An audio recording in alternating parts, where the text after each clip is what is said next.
In 1833, British economist William Forster Lloyd posited the devastating effects of unregulated use of a common pool resource, the use of which benefits a group of people with diminished benefits to everyone as everyone pursues his or her own self-interest. This birthed the concept of the tragedy of the commons.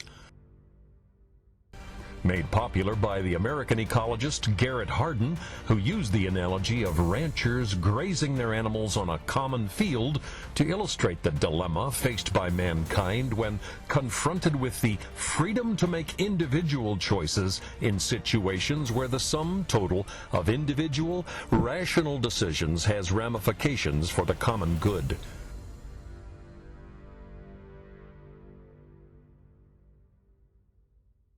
In Hardin's analogy, a lone rancher will, to maximize profits, continue to add livestock to a field until it is at capacity.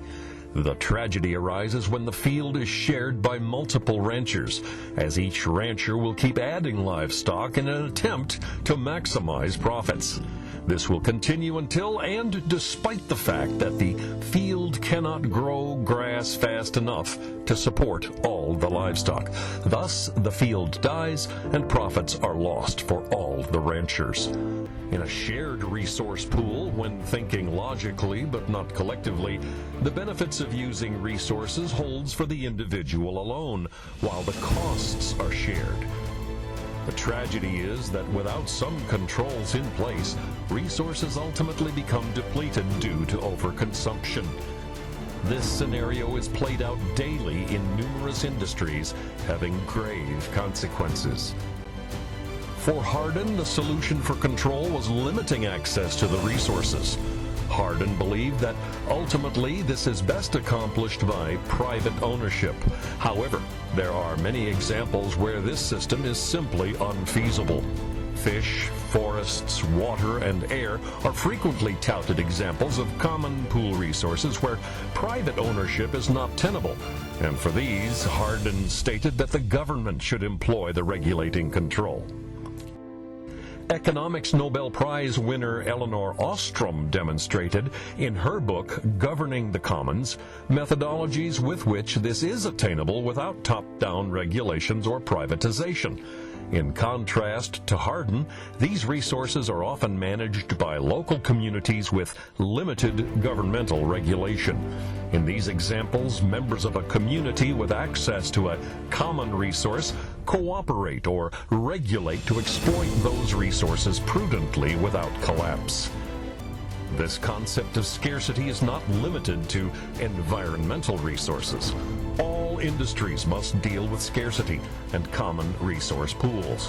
One of the common resource problems that translates across nearly all industries is the limitations on human capital and time. Regardless of the industry, being it manufacturing or services, the number of hours available is limited to both the physical capacity and number of humans available and willing to do the work.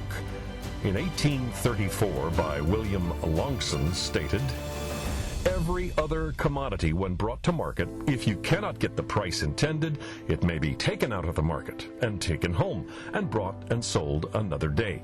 But if a day's labor is offered on any day and is not sold on that day, that day's labor is lost to the laborer and to the whole community."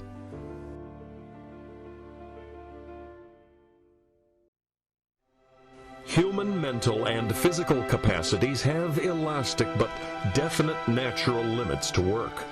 Those capacities must be continuously restored and enhanced through nourishment, rest, and social interaction.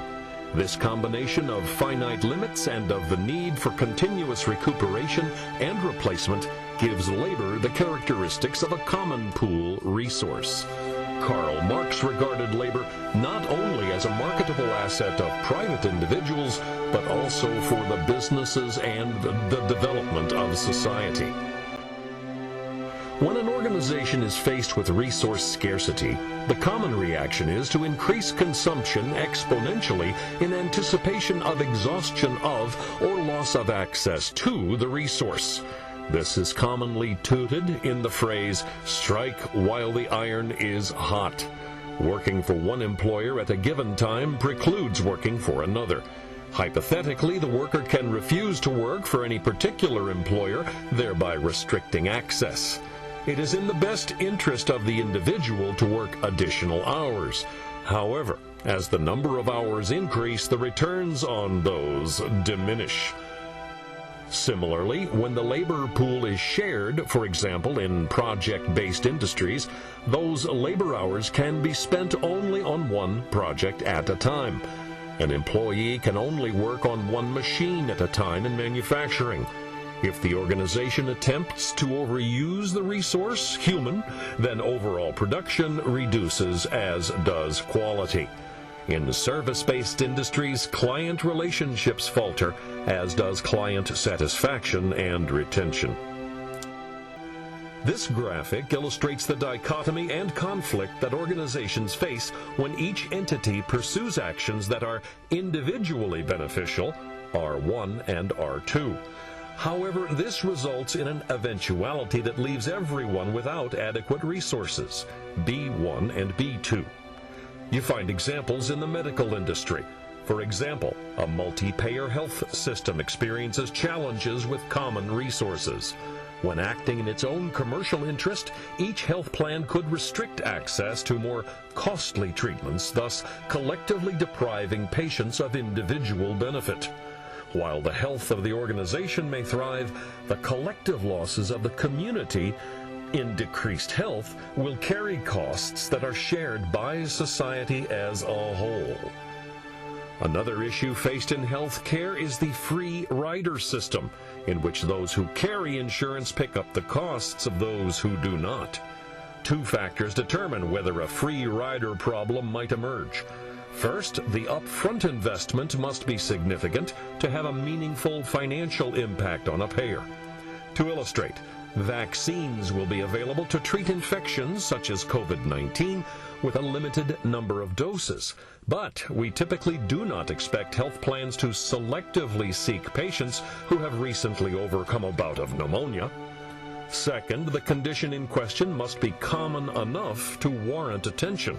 Cures for extremely rare disorders might be very expensive, but their small number of eligible patients makes them a rounding error in the overall budgets.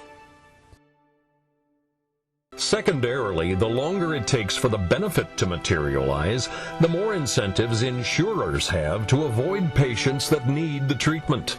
If a therapy requires a large upfront investment, but the savings materialize within a typical insurance contract period, a health plan incurs no adverse financial consequences from covering it. However, the longer it takes for the cure to translate into lower health care costs, the stronger the incentive for insurers to avoid patients in need of the treatment. Researchers and advocates for access to care have discussed several options to address the possible free rider problem, including alignment of incentives at the patient level, coordination among payers, and government intervention. The technology sector is not free from the threat of the tragedy of the commons.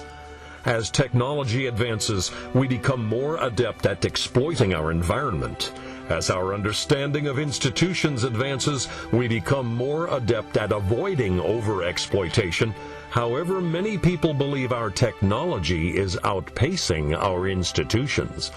The commons may generate consumer, producer, and social benefits, but with primitive technology, the commons may generate little or no benefit. The mantra we have learned is, quote, total revenue equals total costs in open access, unquote. Therefore, a lack of institutions, as in open access, destroys all the benefits. However, this does not hold true in the open market. Uncontrolled access destroys only the benefits. Historical models such as the Gordon-Schaefer model show that consumers, producers, and society benefit from exploiting an open access resource. With primitive technology, the resource will be managed sustainably, and consumers and producers will prefer open access to optimal management. This may help explain why policies for optimal management are politically difficult to implement. The introduction of technological change onto a common resource pool may defeat the community that depends on it. Suddenly, the resources have the potential to create benefits, and producers have the incentive to seek it. Producers will crash the CPR unless better institutions evolve as technology evolves. Better institutions benefit the common resources. Hardin contended that government property and private property are better institutions, and the common resource pool should be converted to one or the other. However, Elinor Ostrom disagreed, stating that those who benefit the most from the common resource pools should have the greatest influence and control of the pool. Many examples of sustainably managed commons have been found in rural communities and lesser developed countries. However, as new technology generates greater benefits, it also manifests conflicts over the resources and could cause the common resource pools to be extinguished. To fully understand the implications, we must broaden our examples to include sustainably managed commons in technologically developed countries. A critical aspect to understanding and overcoming the tragedy of the commons is the role that institutional and technological factors play in the rivalry and excludability of a good. Human societies have evolved diverse methods for dividing up and enforcing exclusive rights to economic goods and natural resources. This includes the means for punishing those who overconsume common resources. Solutions. One possible solution is to employ top-down government regulation as a direct control of common pool resources, regulating consumption and use by legally excluding some individuals can reduce overconsumption. The increases in government investment in conservation and renewal of the resource can help prevent its depletion. Regulation can set limits on how many cattle can be grazed on government lands, issue fish catch quotas, and control drilling and mining of resources. However, top-down government solutions tend to suffer from the well-known benefit-seeking principal-agent issues and knowledge accessibility problems that are inherent in economic central planning and politically driven processes. Assigning private property rights over resources to individuals is another possible solution, effectively converting a common pool resource into a private good. Institutionally, this depends on developing some mechanism to define and enforce private property rights.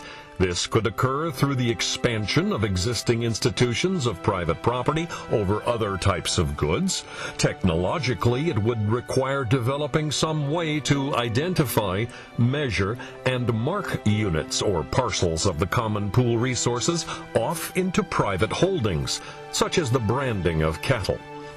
Privatization can suffer from the same pitfalls as top-down government control, primarily if privatization has occurred by way of a government forcibly assuming control over a common pool resource and then assigning private property rights over the resource to its subjects based on a sale price or simple political favor. In fact, this was what Lloyd was actually arguing for, as he was writing around the time of the English Parliament's Enclosure Acts, which stripped traditional common property arrangements to grazing lands and fields and divided the land into private holdings. This brings us to another popular solution to overcoming the tragedy of the commons, that of cooperative collective action, as described by economists led by Nobelists Elinor Ostrom. Before the English enclosures laws, customary arrangements among rural villagers and aristocratic or feudal lords included common access to most grazing and farmlands and managed their use and conservation. by limiting use to local farmers and herders, managing use through practices such as crop rotation and seasonal grazing, and providing enforceable sanctions against overuse and abuse of the resource, these collective action arrangements readily overcame the tragedy of the commons, along with other problems. In particular, collective action can be useful in situations where technical or natural physical challenges prevent convenient division of a common pool resource into small private parcels by instead relying on measures to address the goods rivalry in consumption by regulating consumption. Often this also involves limiting access to the resource to only those who are parties to the collective action arrangement, effectively converting a common pool resource into a kind of club good. One solution is accountability, where each person is limited to the amount of the common resource that they can access. This often would require some level of government control. Another solution is to have a common identity, such as the successful kibbutz in Israel. Individual greed is checked by a group identity, where all the people of the community share not only the common resource, but also share the profits. Capitalism is a third solution. People pay for limited use of the common resource, and the money paid goes into a common fund. A fourth solution is to change human nature so that people are not selfish or greedy. This has not worked in the past. It seems from empirical evidence that mankind is not naturally good. Implications for managers. 1. Teamwork. Numerous studies have shown that to employees, self-actualization is even more important than money. We can self-actualize by feeling like we are a team, jointly committed to a cause. Humans desire a camaraderie of purpose in their work. Organizations should seek to inspire employees to take a heartfelt interest and involvement in the company in its entirety, while not losing focus on their specific responsibilities, but highlighting their commitment to the organization as a whole. 2. Delegation of oversight. There are some people who are naturally more gifted in particular areas. For example, one man who works as a handyman can fix just about anything. We can add benefit by asking him to keep an eye on the mechanical items throughout the entire office building that may need maintenance and repairs. Other people may have interpersonal relationship skills. They can be asked to keep an eye out for conflicts or personal issues to see if they can help things run more smoothly.